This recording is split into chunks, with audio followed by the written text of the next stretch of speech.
안녕하십니까? 날마다의 삶, 일상의 삶이 많이 고단하시고 많이 피곤하시죠? 왜 그렇게 하는 일이 없는 것 같아도 가야 할 것도 많고 오라는 것도 많은지, 그리고 또 우리들의 삶의 이 모든 이 변방들이 생각보다는 더 많이 여러 가지 것들, 여러 가지 일들, 여러 가지 사건들, 여러 가지 다가오는 여러 많은 그런 형편의 것들로 인해서 늘 분주합니다. 그러나 이렇게 한 주간에 한 번쯤 시간을 내셔서 혹 하나님의 말씀 아니면 혹 우리의 마음을 기름지고 살찌게 하는 여러 가지 것들을 생각해보고 또 듣고 나누는 시간을 갖는다고 하는 것은 우리의 삶을 아주 윤택하고 기름지게 하는 멋진 시간이 될 수 있죠. 그리고 또 굉장히 귀한 우리들을 향한 복된 시간이 될 수 있겠습니다. 지난 수번에 걸쳐서 어떻게 하나님을 믿는 사람들 혹은 기독교라고 해도 좋고요. 또 이렇게 기독교를 어떻게 여러분들이 접근하고 이해하며 과연 이 기독교가 어떤 것인가를 궁금해하는 분들에겐 그렇게 기독교가 무엇인지를 단순하게 살펴보고 알려드릴 수 있는 그런 시간들, 그리고 또 우리가 살아가는 삶의 변방에서 사람은 무엇인가를 꼭 믿지 않고는 이렇게 견디지 못하고 믿지 않는 사람은 아무도 없습니다. 그런 여러분 우리들의 그런 그 신앙심이라고 하는 사람의 근본 마음들을 돌아보면서 한번 선한 사마리아 사람으로 오셨던 우리 예수 그리스도에 대한 이야기를 누가복음 여기 10장 여기 30절부터 시작하는 말씀을 통해서 여러분들과 같이 나누었습니다. 네, 이 선한 사마리아 사람 얘기는 모두에 말씀드렸습니다만은 스님도 아시는 이야기였다, 이렇게 제가 말씀을 드리면서 아직도 이 이야기는 여러분과 같이 나눠야 될 일들이 너무나 많이 있습니다. 아직도 여러 번에 걸쳐서 더 이 본문의 말씀 속에 들어있는 귀한 의미들을 살펴봐야 되겠습니다. 오늘 저는 여러분들과 같이 이 선한 사마리아 사람 이야기에 나오는, 다시 한번 누가복음 10장 33절로 34절에 나오는 어떤 사마리아인은 거기 이르러 그를 보고 불쌍히 여겼다. 그리고 그 사마리아 사람은 강도 만나 죽게 된 사람의 상처에다 기름과 포도주를 그 상처에 붓습니다. 그리고 싸매어주고 자기 짐승에 그를 싣습니다. 아름다운 장면입니다. 그리고 주막까지 찾아갔습니다. 그리고 주막에 찾아가서 그를 거기다 내려놓고 돌보아 주었다, 이 얘기가 되어 있죠. 어쩌면 그래서 이것이 오늘 여러분들이 궁금해하신 기독교가 무엇일까, 아니면 예수님을 믿는다고 하는 그리스도인이 누구인가에 대한 답을 얻게 되실 것입니다. 그렇습니다. 이 세상의 모든 사람들은 그것이 무엇이든 아니면 그가 누구이든 신앙심, 즉 무언가를 믿지 않는 사람은 아무도 없습니다. 모든 사람들은 다 그렇게 나름대로의 자기가 믿고 따르고 순종하고 싶고 또 어려우면 찾아가 뵙고 싶은 그런 신앙의 대상을 가지고 있다고 하는 것이죠.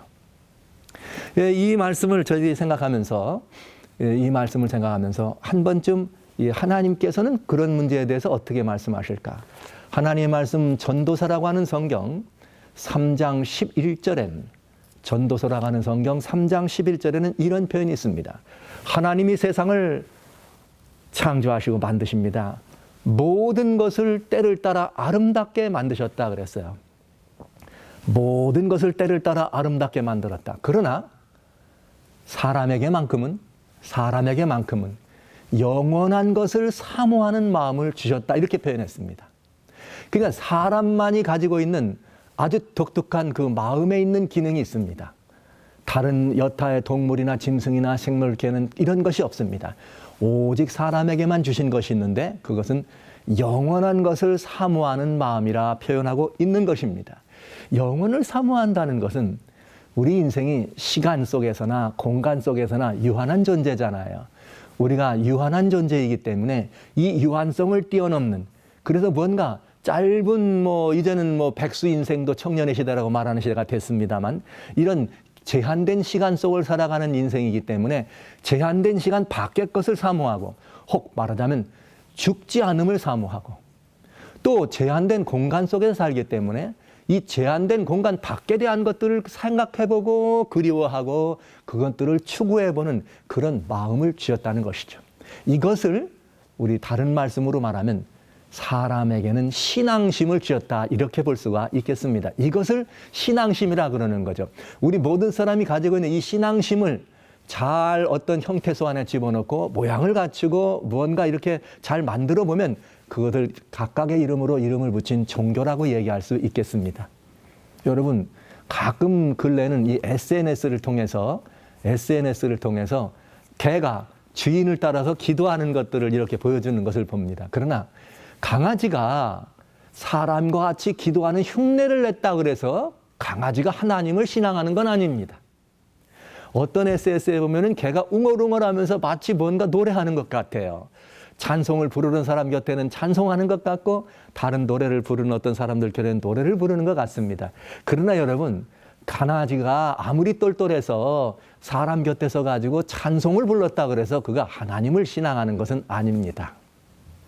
왜냐하면 이 신앙이라고 하는 것은 하나님께서 애동초로부터 사람에게만 주신 아주 고유한 독특한 기능이기 때문에 그렇습니다.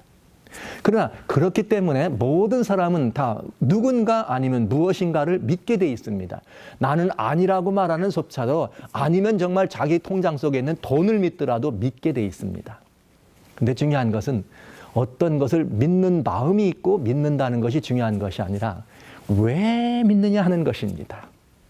우리는 그 마음의 태도, 왜 나는 이 믿음을 가지고 있는가, 나는 왜 이 신앙을 가지고 있는가에 따라서 신앙의 대상이 달라지고 그가 섬기는, 말하자면 그가 소속되어 있는 종교라고 하는 형태소가 달라지게 돼 있는 것이죠.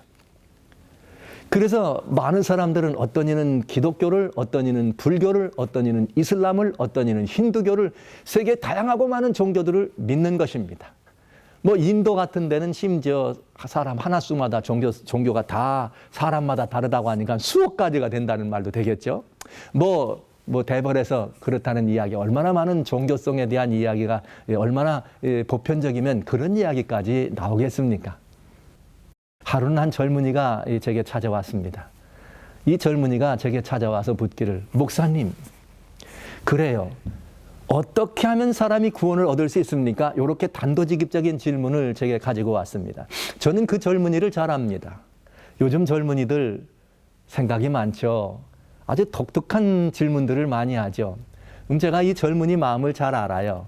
근데 이 젊은이가 그렇게 물어볼 때 제가 목사니까 뭐라고 대답해야 됩니까? 목사니까 이렇게 말하겠죠. 형제요, 무조건 구원은 오직 예수를 믿어야만 합니다. 그러면 이 형제는 제게 틀림없이 이렇게 말할 겁니다. 목사님은 근본주의자시군요. 목사님은 성경의 가르침을 우리가 알기에는 하나님은 사랑이라고 우리가 알고 있는데, 목사님, 만약에 그렇게 해서 예수 믿는 사람만 구원받는다면 하나님은 사랑이란 말이 맞지 않잖아요? 무엇을 믿어도 구원해야지 하나님은 사랑인 거죠. 목사님은 근본주의자군요. 이렇게 말할 것입니다. 그게 요즘 소위 말하는 젊은이들의 아주 매력 있는 이야기들 중에 하나이죠. 오늘날 같은 시대가 그런 시대입니다. 이미 레리 킹 같은 미국의 유명한 앵커들은 유명한 목사님들을 찾아가면서 그런 질문을 통해서 이 목사님들을 아주 곤란하게 만들었어요.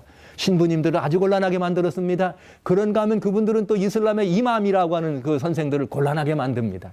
그리고 또 여러 다양한 종교들을 찾아다니면서 그것밖에는 없다고 말하는 사람들을 곤란하게 만듭니다. 제가 그걸 잘 알고 있죠. 그래서 제가 이렇게 대답합니다. 젊은이, 질문이 정확하지 않으면 답이 정확할 수가 없는 법입니다. 내가 젊은이에게 정답을 일러주기 위해서 먼저 질문을 할 겁니다. 그 질문은 무엇인가? 젊은이에게는 지금 내게 물어본 그 구원이 어떤 의미가 있는 것이요? 저는 여러분에게도 이 질문을 도와드리고 싶습니다. 여러분이 그처럼 원하시는 혹 누구나 다 이 구원은 보편적인 필요성을 얘기하는 모든 사람들이 필요하는 보편 필요입니다. 여러분도 한번 생각해 보십시오. 여러분이 생각하는 구원은 어떤 의미입니까? 전 젊은이가 그걸 물어본 것입니다. 젊은이, 그대가 필요로 한 구원은 어떤 의미요? 그랬더니 젊은이가 대답합니다. 내가 생각하는 구원이란? 그러면서 갑자기 당당하게 나왔던 이 젊은이의 모습이 약간 기가 꺾이면서 구원이 뭔지를 자기가 스스로 이야기하려고 하니까 별로 깊이 생각해 본 적이 없는 거죠. 그냥 구원이라는 거지. 그게 그러니까 나가면 마음이 평안한 거 아닐까요? 이렇게 함께 모이면 즐거움이 있고 행복이 느끼는 이게 구원 아닐까요? 연약한 어떤 사람이 회복이 되고 이 아픈 질병 속에서 나음을 받는 게 구원이 아닐까요? 여기 가난한 어떤 사람들이 뭔가 좀 이렇게 그런 이 채널들을 통해서 그 가난을 극복하는 이런 것들이 구원 아닐까요? 오케이. 그런 것들도 협의의 의미에서 작은 뜻에서는 하나의 구원이 될 수 있겠습니다. 말하자면 그것이 보편적 구원에 대한 모든 정확한 의미라기보다는 그런 구원에 소속되어 있는, 속해 있는 어떤 작은 의미일 수 있습니다. 그러나 여러분, 저는 그 젊은이에게 그런 대답을 어정쩡하게 할 때 제가 이렇게 대답을 했습니다. 맞아요. 만약 젊은이가 말하는 구원이 그런 평안이라면 오케이. 그저 마음의 단순히 평안만을 얻기 위한 잠깐의 평안만을 위한 것이라면 오케이. 왜? 명상을 해서도 평안을 얻을 수 있어. 그는 명상을 통해 그런 구원이라면 들어갈 수 있어요. 오케이. 어떤 사람들께 함께 즐거이 모여서 잠깐 동안 누릴 수 있는 행복이 곧 구원을 의미한다면 왜? 얼마든지 무엇을 어느 종교에 소속되든지 무엇을 믿든지 그런 구원을 얻을 수 있습니다. 그것이 이슬람이든 불가이든 기독교든 어떤 것이든 다 그런 건 줄 수 있으니까요. 그런 의미의 구원이라면 오케이. 무엇을 믿어도 그런 구원을 얻을 수 있다고 내가 말할 수 있어. 그러나 나는 적어도 젊은이에게 이 구원의 의미를 달리 해석해주고 싶어요. 그것은 무엇인가? 하나님을 떠난 죄인이 죄의 삭은 사망이라고 하는 인간에 달려있는 보편적 사람의 문제, 사망이라고 하는 문제, 사망이라고 하는 문제, 그 죄라고 하는 이 문제에 대한 답이 필요합니다. 바로 죄라고 하는 문제와 사망이라고 하는 문제로부터 우리가 죄와 그 사망으로부터 벗어나는 길, 죄로부터 죄사함을 받고 사망으로부터 생명으로 벗어나는 길, 그래서 완벽한 용서와 그리고 우리의 그 모든 저질렀던 이 죄에 대한 용서와 잃어버렸던 영원한 생명을 회복하는 것이 구원이라면 그것은 반드시 그리스도이신 예수를 믿지 아니하고는 얻을 수가 없는 것이요. 나는 형제가 바로 그런 의미의 구원을 원할까 생각하고 그런 의미의 구원을 형제가 원한다면 나는 자신 있게 예수 그리스도를 믿음으로 죄사함을 통해서 영원한 생명을 향유하도록 그들을 초청해 보고 싶은 것이요. 저는 이렇게 젊은이와 이야기를 나눴습니다. 더 이상의 질문이 없더군요. 사랑하신 여러분, 여러분의 구원은 어떤 의미였습니까? 내가 구원의 의미, 내가 어떤 의미로 구원을 바라보느냐, 구원을 필요로 하느냐에 따라서 내가 무엇을 믿느냐는 믿음의 대상이 정해지는 것입니다. 내가 어떤 신앙을 가져야 될까에 대한 참된 신앙의 의미가 달라지는 것입니다. 믿음의 의미가, 믿음의 이유가, 구원의 의미가, 구원을 얻어야 되는 이유가 분명하면 신앙의 의미도 분명해집니다. 믿음의 태도가 정해지게 되어 있는 것입니다. 기왕 여기까지 말씀을 드렸으니 제가 조금 더 이 신앙의 이야기를 하나 더 말씀을 드리는 것이 좋을 것 같습니다. 목사님 갑자기 사마리아 사람 얘기 재밌었는데 사마리아 사람 얘기 나가다가 또 약간 좀 다른 곳으로 새는 것 같습니다. 아닙니다, 여러분. 모두에 말씀드린 것처럼 이것이 오늘 여러분들에게 말씀드려야 될 매우 중요한 의미이기 때문에 그렇습니다. 여러분, 종교라고 하는 것 혹은 신앙이라는 표현을 할 때 이 세상에는 다양한 종교, 다양한 모습의 신앙들이 있습니다. 무지 많습니다. 너무나 많습니다. 그러나 이 모든 것들을 요약하면 오로지 이 세상에는 두 가지 내용의 두 가지 의미의 신앙, 두 가지 의미의 종교밖에 없습니다. 첫째는 신앙이란 대상이 있어야죠. 종교는 모두가 다 섬김의 대상, 경배와 숭배의 대상이 있습니다. 근데 첫째는 무엇인가? 우리가 만든, 즉 사람이 만든, 내가 만든 하나님을 섬기는 신앙이 있습니다. 내가 만든 하나님을 섬기는 신앙은 그것은 내가 만든 하나님, 사람이 만든 하나님이기 때문에 혹 그렇다고 생각하거나 아니면 그분이 하나님이라고 믿거나 아니면 저것이 하나님이라고 생각하는 이런 신앙은 내가 만든 것들이죠. 그렇다면 여러분, 그 내가 만든 그 하나님은 절대로 나를 구원할 수 없습니다. 왜냐하면 내가 만들었으니까요. 그런데 그 하나님은 어떤 일을 우리에게 가져다 주시는가? 어떨까요? 그 하나님은 우리가 생각합니다. 인간은 가장 어디에 약하냐? 도덕성에 약합니다. 그렇기 때문에 그런 하나님을 믿는 사람들은 뭘 해야 되는가? 뭔가 좀 내가 잘못하면 벌이 있습니다. 아주 상벌이 뚜렷하죠. 내가 좀 조금 잘하면 칭찬이 있습니다. 상급이 있습니다. 그래서 더 많은 복을 받기 위해서, 벌이 아닌 복을 받기 위해서는 애를 써야 돼. 용 써야 되는 것이에요. 뭔가 잘 보여야 돼요. 내가 섬기는 그 신앙의 대상에 대해서 잘 보이면 복이 옵니다. 내가 잘못 보이면 벌이 옵니다. 그래서 항상 두렵습니다. 그래서 항상 무언가를 행해야 합니다. 도덕적 신앙입니다. 도덕적 하나님을 믿는 사람들입니다. 내가 만든, 인간이 만든 하나님입니다. 다시 말씀드립니다만 그는 잘하고 못하냐에 따라서 상과 벌이 분명합니다. 그래서 그걸 피하기 위해서 우리는 어떻게 해야 되는가? 뭔가 더 열심을 내고 뭔가 더 행동으로 하나님께, 그들이 믿는 하나님께 뭔가를 보여야 하는 것이죠. 이 하나님을 믿고 계신지는 모르겠습니다. 혹 그렇지 않은지 궁금하기도 합니다. 그러나 두 번째는 다른 신앙입니다. 두 번째는 어떤 신앙인가? 내가 만든 하나님을 믿는 신앙이 아니라 나를 만든 하나님을 믿는 신앙입니다. 나를 만든 하나님을 섬기는, 나를 만든 하나님을 숭배하고 신앙하는 신앙입니다. 그렇기 때문에 나를 만든 하나님은, 즉 나를 창조하신 하나님은 나를 뭐 하실 수도 있어요? 구원하실 수도 있는 분이죠. 구원에 능하신 분이죠. 나를 만들었으니까요. 그 하나님은 도덕 하나님이 아닙니다. 주권 하나님입니다. 여러분 다 자녀들 있으시잖아요. 여러분들의 또 자녀이기도 하잖아요. 여러분의 부모님 혹은 여러분의 자녀들이 예쁘고 착하면 내 자녀고, 말 안 듣고 혹은 잘못하면 내 자녀 아닙니까? 아니죠. 자녀의 처지와 자녀의 형편이, 자녀의 모습이, 자녀의 모든 것들이 어떠함에도 불구하고 그는 내 아들이요, 내 딸인 것입니다. 그는 내가 뭐 했기 때문에? 낳았기 때문이죠. 우리를 지으신 하나님은 바로 그렇게 그 하나님을 섬기는 사람들을 대할 수 있습니다.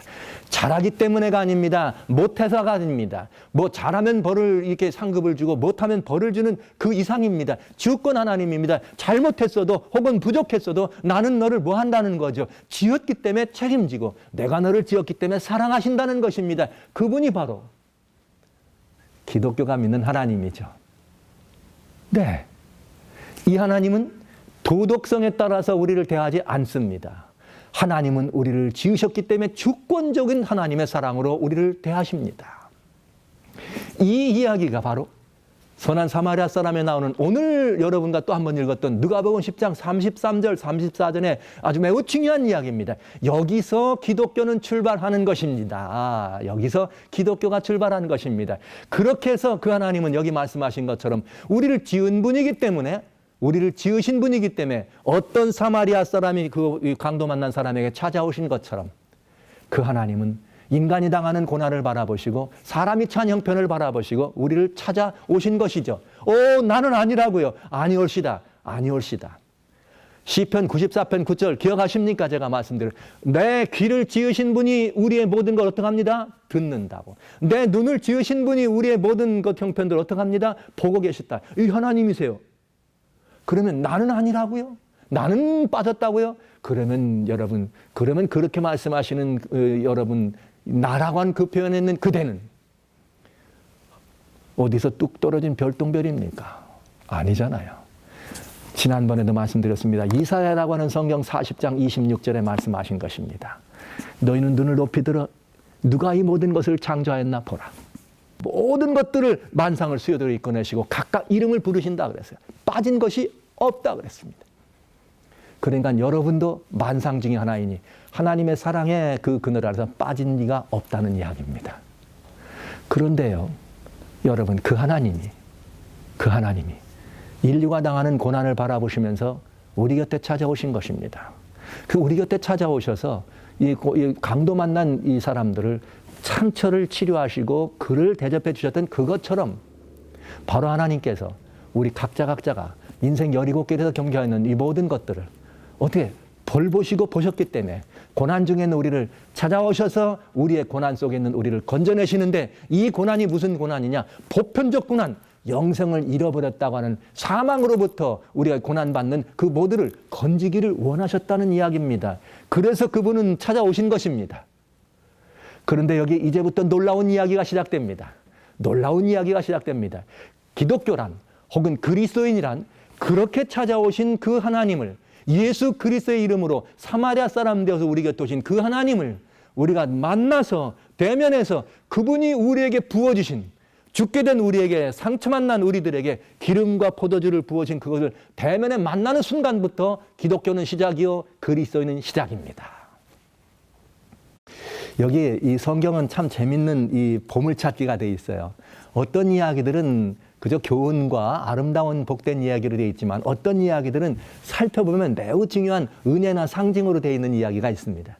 여기 사마리아 사람이 강도 만나 죽게 된 사람에게 무엇을 부어주느냐면 기름과 포도주를 부어줍니다. 예. 근데 이 성경은 말이죠. 참 절묘합니다.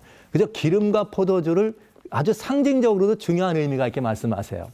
기름은 어떤 것이냐? 사도행전이라고 하는 성경 10장 38절에 우리 하나님께서 예수 그리스도에게 이 성령과 능력을 기름 붓듯 하셨다. 즉 기름은 성령님을 의미하기도 합니다. 이 말씀은 나중에 좀 더 드리기로 하고요. 그 다음에 포도주를 부었다 그랬어요. 그럼 포도주는 성경이 무엇을 의미할까? 아주 중요한 의미가 있습니다. 하나님의 말씀 마가복음 14장 23절, 24절, 25절에 보면 이 말씀이 들어있습니다. 잔을 가지고 살해하십니다. 그리고 제자들에게 잔을 따라주며 마시라 그랬습니다. 이것은 내가 많은 사람을 위하여 흘리는 나의 피, 곧 언약의 피라 말씀하십니다. 내가 우리 아버지의 나라에서 포도나무에서 다시 난 포도주를 마실 때까지는 절대로 포도나무에서 난 것을 마시지 않겠다. 그러니까 지금 무슨 잔 속에 들어있는 게 뭐예요? 포도주를 말씀하신 거죠. 그러니까 포도주를 부었다고 그러는 것은 예수님께서 우리를 위하여 흘리신 언약의 피였어요. 왜 이 피를 언약의 피라고 할까요? 여기 왜 언약의 피라고 그랬을까요? 언제 이 언약의 피를 흘렸을까요? 주님은 이 언약의 피라고 하는, 이것은 언약은 약속 아닙니까? 약속이란 말은 미리 하셨다는 얘기 아닙니까? 그래서 에베소서라고 하는 하나님 말씀 1장 4절에 창세 전에 하나님께서 우리를 그리스도 안에서 택하셨다는 것입니다. 언제부터요?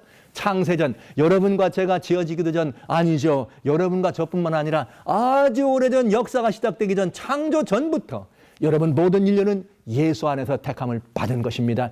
그런데 에베소 1장 7절에 그리스도 안에서 우리가 택함 받은 다음에 그리스도 안에서 은혜의 풍성한 대로 예수님의 피, 곧 피로 말미암아 구속 곧 죄사함을 받았느니라.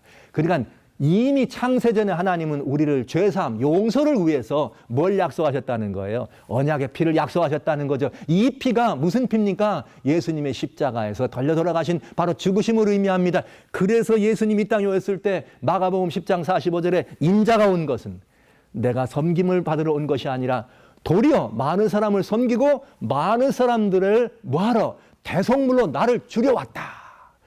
우리 죄로 말미암아 죽게 된 인류를 위하여 주님께서 죽으러 오셨다는 표현인 것입니다. 정말 그러셨나요? 여기 아름다운 말씀이 있습니다. 누가복음이라고 하는 하나님의 말씀 23장 33절로 34절에 해골이라고 하는 것, 즉 골고다라고 하는 언덕바지에 십자가에 매달리십니다. 두 강도와 함께 강도 사이에 예수님은 십자가에 달리십니다. 주님은 온 인류를 향한 아담 할아버지 이후로 지금까지 그리고 앞으로 태어날 모든 인류라는 영원한 하나님의 언약의 피의 말씀을 증거하십니다. 아버지 저들을 용서하세요. 아버지 저들을 용서하세요. 이는 저들이 하는 바를 알지 못합니다. 여러분, 죽을 수밖에 없는 죄인들을 향하여, 온 인류, 하나님을 떠나 죽게 된 인류를 향하여 그리스도이신 예수께서 이 땅에 오셨습니다. 그리고 십자가에 달리셨습니다. 죽기 직전에 거기서 온 인류를 향하여 하나님 아버지, 이들은 용서받아 마땅합니다. 여러분, 사람이 용서받을 만한 무슨 뭐 있어요? 우리가 무슨 하나님 앞에 무슨 내놓을 게 있고 용서받을 만한 자격이나 무슨 능력이나 아니면 뭐가 있어서요? 아닙니다. 주님은 우리 그 모든 것들이 있어서가 아닙니다. 부족하고 연약하고 치명적인 죄 안에 빠졌다 할지라도 하나님은 사랑이시니까요. 하나님은 주권 하나님이시니까요. 우리를 지으신 분이니까요. 우리의 모든 죄를 용서하길 원하신 것입니다. 예수님 오셨습니다. 이제 그 약속을 지키신 것입니다. 언약의 피를 흘리신 것입니다. 그러므로 여러분, 저와 여러분은 완전한 용서가 이루어지게 된 것이요. 영접하는 순간 그 용서를 자신의 것으로 소유할 수 있게 된 것입니다. 그래서 이 말씀을 하나님이 세상을 이처럼 사랑하사 독생자를 주셨으니 바로 그 말씀이 거기에 말씀입니다. 누구든지 이는 그를 믿는 자마다 멸망치 않고 영생을 얻게 하려 하시니라. 선한 사마리아 사람으로 강도 만나 죽게 된 사람을 찾아와서 기름과 포도주를 부으신 그 사마리아 사람, 바로 예수님을 보였던 그 사마리아 사람이 포도주로 그에 부어졌다는 이 말은 곧 모든 인류를 위하여 로마서 5장 8절에 주신 말씀처럼 우리가 아직 죄인 되었을 때 아들 예수께서 우리를 위하여 돌아가심으로 말미암아 우리에 대한 하나님 아버지의 사랑을 확증하신 것처럼 그렇게 아버지 하나님의 사랑을 보여주시고 죽어 마땅한 우리를 향해서 주님 그날 십자가에서 언약하신 말씀대로 언약의 피로 예수님 보혈을 흘리시고 포도주로 상정된 언약의 피를 우리에게 흘려주시고 아버지 저들을 용서해 주세요. 할렐루야. 여러분, 저와 여러분은 용서의 사람입니다. 이미 용서를 얻은 사람입니다. 어떤 형편, 어떤 처지, 어떤 죄일지라도 하나님 우리 아버지께서 아들 예수를 통하여 죽게 하시고 우리를 용서하셔서 이제 우리는 용서의 사람이 된 것입니다. 이것이 기독교의 출발입니다. 이것을 영접해 드리는 것이 그리스도인 삶의 출발입니다. 이들이 바로 그리스도인입니다. 할렐루야. 오늘 한번 이 멋진 용서를 여러분의 것으로 소유하시고 우리 한번 우리를 지신 하나님께 돌아가는 멋진 새 출발 경험해 보지 않으시겠습니까? 모두 그리해 주시기를 주의 이름으로 축원합니다.